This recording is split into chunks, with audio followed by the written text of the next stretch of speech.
Hello, circus friends, and welcome to the Circus Pugs Variety Hour. Today I wanted to talk about different colors of pugs and give you my take on what I think about them. Again, it's what I think about them, and I am just one person, so there could be lots of other explanations as to how this happens or what's good and what's bad about them. But this is me, so you might see some negative comments about what I'm saying, but this is just my take, and hopefully opinions are what makes us all different and great and beautiful, so it's okay.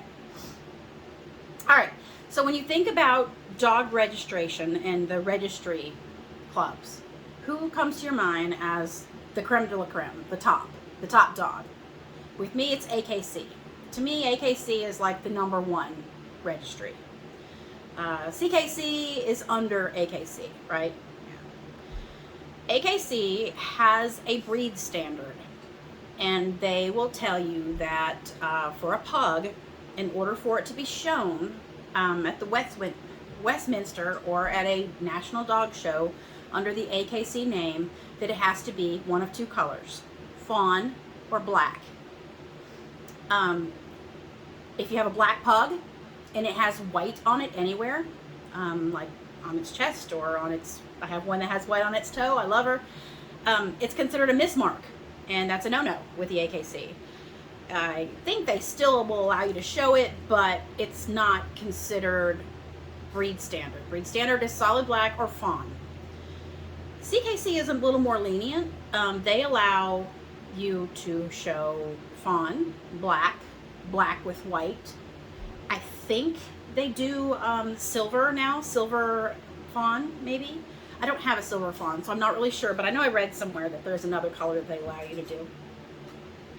What does that mean? Does it mean that if you have a dog and it's registered with AKC and it has white toes or a white sploosh on its neck or anything, that it's not AKC? That's not true. That's not true.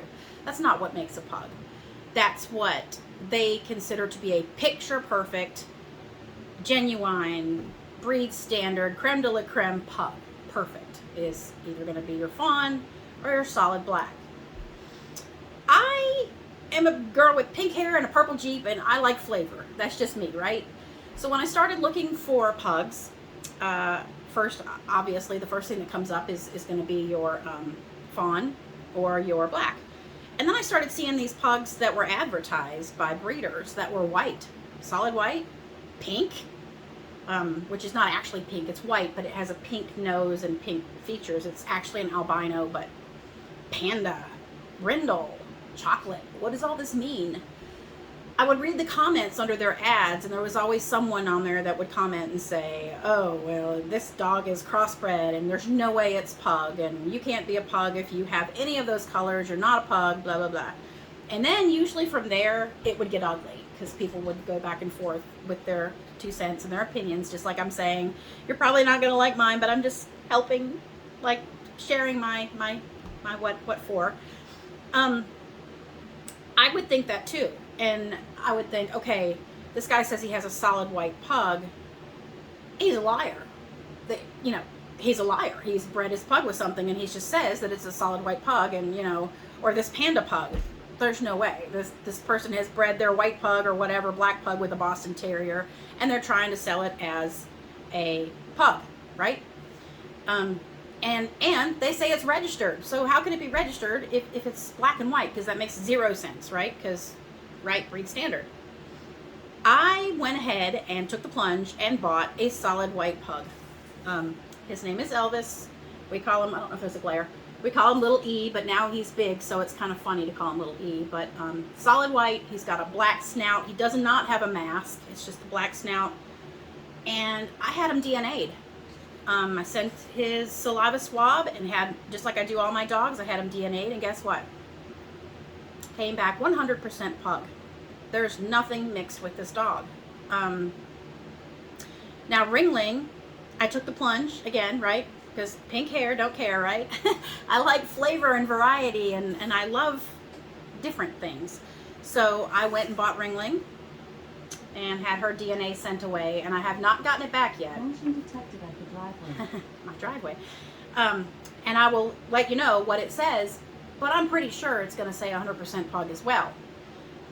Well, I have degrees in science, chemistry, and biology, and I've done genetics and heredity and all this great stuff, and I know a little bit about a lot of things. I'm thinking that way back, generations and generations and generations ago, the pug was bred with something. You can find places online where they talk about how the Panda Pug came to be, and they claim that it was a Boston Terrier with a pug that made this variation. Because if you look at it, it has the markings of a Boston Terrier, but it looks like a pug. The only thing different is the markings.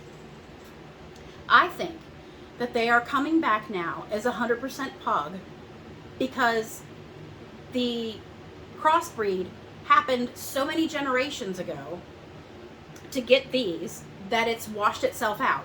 Like, do you understand? Like, what I'm trying to say is, like, it was a one-time thing. They crossbred it. They got these hereditarily different things, and now they bred it with pug, pug, pug, pug, pug, pug, pug.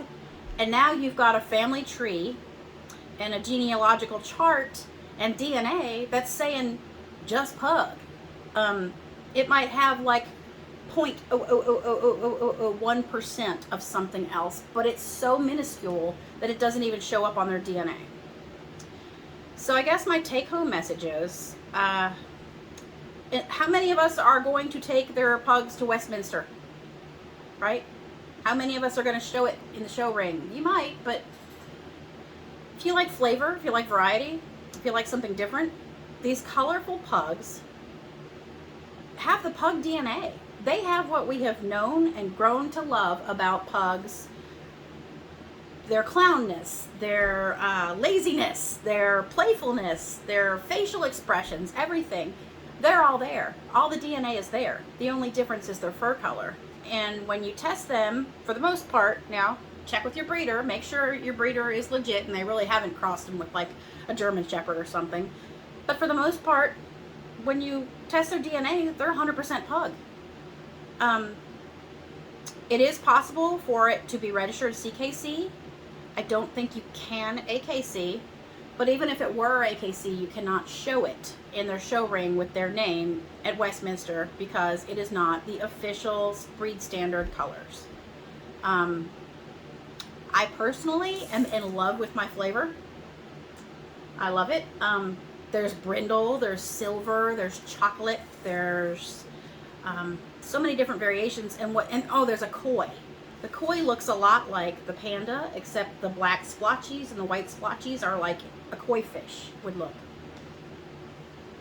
I think if you're in love with the pug and you're in love with the breed and you like a little variety and spice,